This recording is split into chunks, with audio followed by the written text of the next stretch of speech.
Hey guys, welcome back to the Bitcoin Bunker. I'm your host, Satoshi Down Under, and been a couple of days since I've looked at the price, and as we can see, we've had a bit of a dump, which is disappointing to see, but we'll get into a few things why that's happening. Well, why I think part of it's happening. I mean, some of it's the chart, but we did have this support level here. We were testing, trying to stay within this kind of channel here. You can see we were testing the upper limits of that. We've formed a bit of a wedge and we've crashed through it. So outlook for now probably looks bearish rather than bullish, so meaning we're going to keep coming down. As you guys know, if you've been watching, we don't really care about price on this channel. It's the least interesting thing about Bitcoin, but it's the thing that gets most people here and involved in the space is the number go up technology. So that's why I cover it from time to time in the beginning of the video. I wouldn't be too worried, but like they say in investing, don't try to catch a falling knife. So if you're looking to buy, maybe wait and see if this bottoms out, this downward momentum. I don't bother doing that. I just do dollar cost average method, which is basically every fortnight or every week. Whenever I get paid, I just go and put in the same amount into Bitcoin every time. And over time, you'll end up buying high, you'll end up buying low, but if you stay consistent with your buying, you'll end up getting in at a decent price. And a reminder that no Bitcoiner that's held for a minimum of 4 years is underwater. So can't say that about too many other investments, maybe property with all the headaches that come with that. But yeah, stay low time preference, as we say. Whatever money you're going to put into Bitcoin, put it there to hold for a minimum of 4 years and you won't go wrong. Now, the market overall has been pretty volatile. We've talked about gold and silver outperforming Bitcoin last year. And just want to touch on the volatility of these two precious metals that are also known as inflation hedges and stable. And even these have been experiencing massive volatility. So silver's had the massive run up. We've had Friday, I think it was, massive sell off. I mean, 40%. Actually, there's 1 day chart. The 1 week chart, 38% pullback in silver. Now it's still been up on the year, but I mean, this is trading like a shit coin now.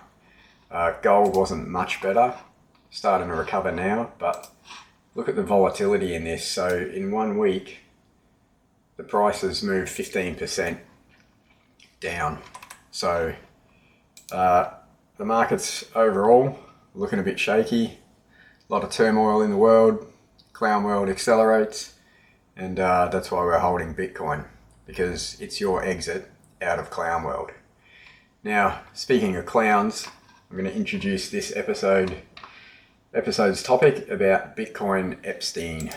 So the Epstein files have been coming out thick and fast. Twitter's exploding with, everyone scrolling through these 3 million documents that have been released, naming out politicians, celebrities, you name it.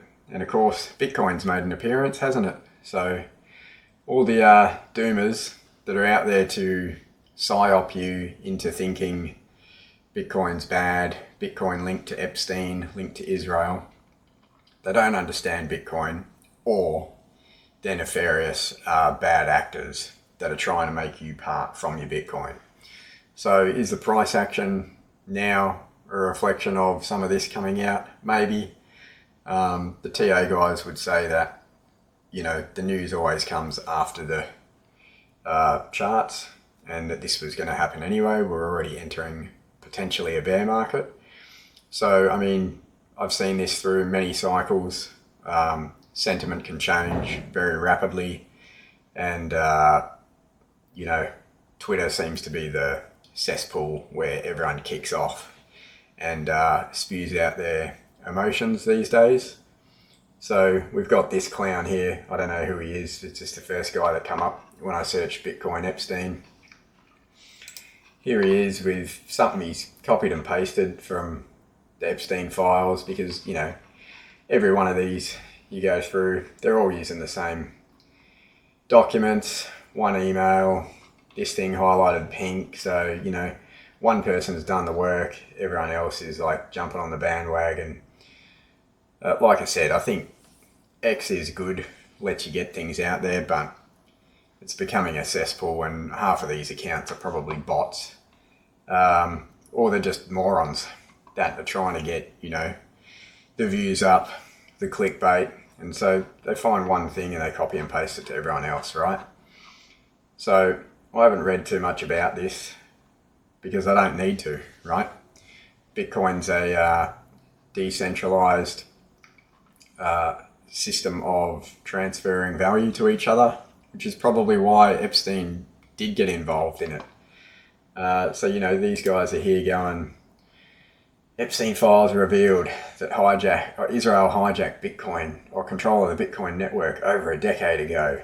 Israel was paying the salaries of 60% of Bitcoin's core developers and offered highly elusive gifts behind the scenes. This is very suspicious. Epstein and Israel were also major investors in Blockstream, a company that works with Tether and exerts significant influence over Bitcoin.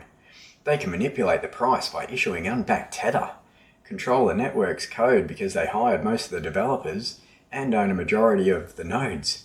This suggests Israel likely has direct access to and influence over Bitcoin. The idea of decentralization is clearly illusory, and it is deeply concerning that the network could be manipulated by a single state operating behind the scenes. Now, you guys don't need to know fuck all other than what I'm going to tell you right now. Bitcoin's code is open source. What that means is you, me, anyone can go and read the code. We can see what's being put in there. We can see what changes are being implemented. There's also different implementations of Bitcoin that we can run. We can run Bitcoin Core, which most people run. We can run knots now, which, you know, I'm not a fan of, but it's good to see another implementation of the code, even though these guys are trying to filter out certain transactions. But have a think about it logically, right? Even if these alleged developers are under some sort of control by Israel or by Epstein or someone else, how many eyes do you think are on the code watching it?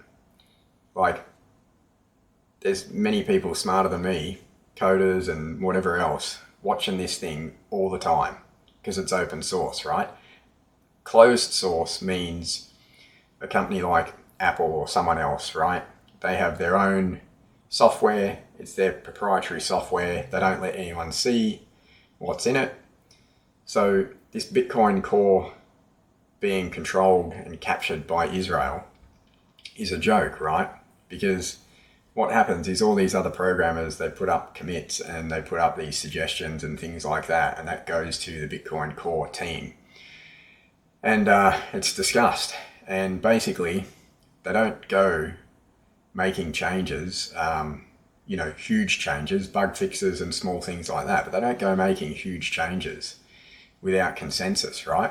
And this is what running a node is. So if I run a node and bad actors take control of Bitcoin Core, which last year, you know, there was a lot of contention around this issue. We'll go into it in another episode, but I can run earlier versions of Bitcoin Core where I agreed to the code and it didn't have, let's say, the latest version they bring out, it's got some things in there that I don't like. I can run a node on the old version. This isn't like Microsoft Windows where it's continually auto-updating for you, whether you want the changes or not, whether you want your Outlook to look different, whatever. You don't have to do that with Bitcoin, right? So the fact that we're all running nodes, which are verifying transactions, they're keeping the miners honest, and we can choose whichever implementation we want, is what makes it decentralized. So These fear, uncertainty, doubt, FUD articles come out all the time with Bitcoin, you know, and they're coordinated. This Epstein one, okay, it's come out, it's the same as the environmental ones. What you guys have to realize is Bitcoin's the direct threat to the current system. And I don't just mean the money system, I mean the entire corrupt planet that we live on, right? Where Epstein and these other Mossad agents are out there, P. Diddy, and they're bribing, blackmailing politicians, throwing around fake money to buy them off. You know, this runs deep and this runs globally. So the only thing to defend against that is Bitcoin, right? And Bitcoin's pushing on 17 years now. Peer-to-peer money, decentralized network, voluntary, anyone can opt in and out, adoption growing, layer 2 solutions continuing to be built out to make transacting small amounts for low cost and anywhere on the planet.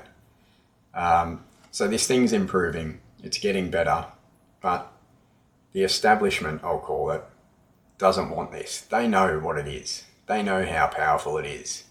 And the only thing they can do now, because they can't stop it, is get you to decide after reading some highlighted pink little bit of shit that could be fucking AI. Like, we don't even know, right? We can't verify this in any way.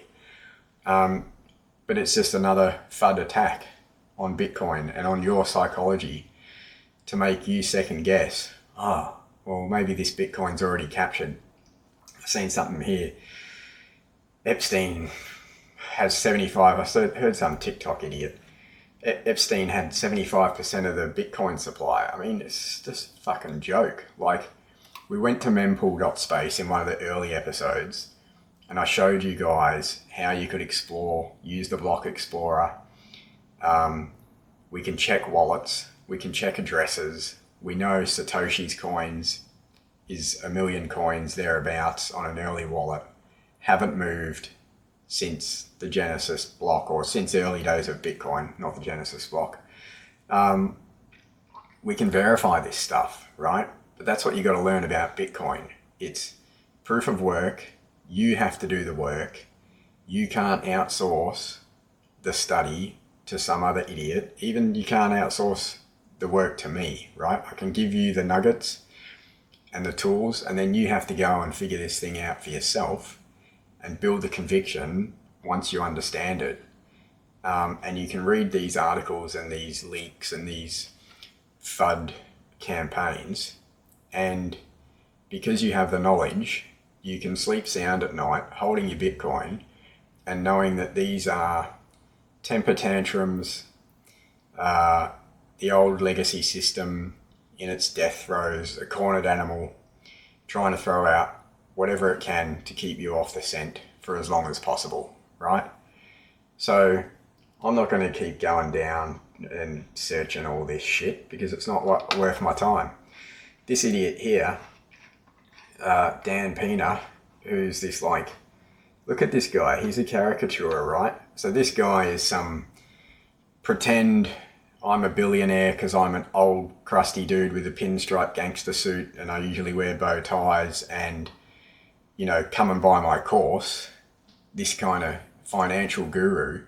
This idiot's been saying he knows who Satoshi is, who created Bitcoin, and if you knew, you'd never hold it, you'd sell it. And, you know, so this guy's resurfaced. He said this years ago when Bitcoin was like $5,000 US. You know, these guys are proven wrong time and time again. So all I'll say is just put in the work yourself. Ignore this rubbish that you see here. These guys that talk with so much arrogance, thinking they know what's what. They know fuck all, right? But you won't understand that, and you won't have the same conviction that I do without doing the work. So any number of these things will come along. The Epstein thing is the latest. You know, we've had Greenpeace saying it's bad for the environment. We've had China banning Bitcoin. Like, how well did that go? They banned it. What happened? All the miners left China, went to other areas to start up mining again with cheaper energy, and the hash rate went up and Bitcoin kept going. So once you understand the psyop that is constantly attacking Bitcoin, constantly trying to steer you away from it, constantly trying to steer you into shit coins and things that are not Bitcoin, dumps to the price to make you feel like you're down from 126k to 75k and you fucked up and you made, the wrong decision to get into Bitcoin. Like, once you build the conviction, you're just going to fucking laugh at this shit. I just laugh at this shit. And I scroll it for 5 minutes for this video and that's it, man. I'm turning this shit off. I don't need it. I look at the price. Let's look at the price again in USD. And you have to see it as a gift, right? This is a gift. And what's happening? Why does the price go up and down? Why does it go up and down? Whales are selling. That's the latest FUD prior to this Epstein thing. The early Bitcoin holders are selling. They must know something. No, what's happening is Bitcoin gets redistributed from weak hands to strong hands, right? And on top of that, you've got to think about what you would do in your situation if you were an early Bitcoin investor, which you would have probably got in by chance. You wouldn't have got in because you understood anything.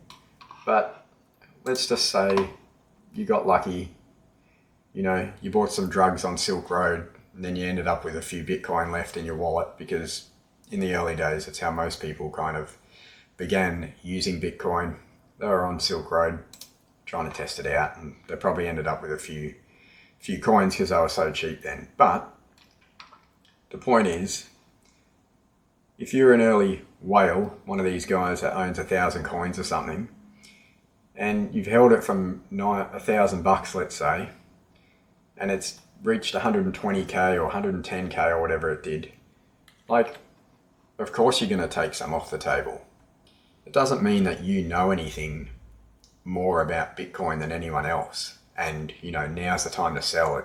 Now it's going to go to zero.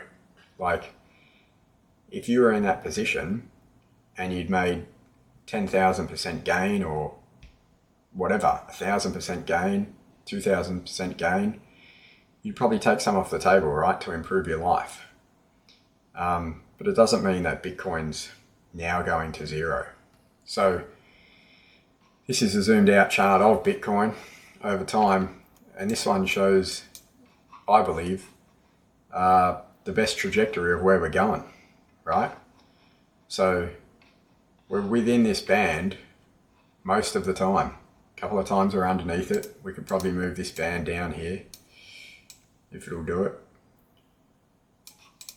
We're still within that, right?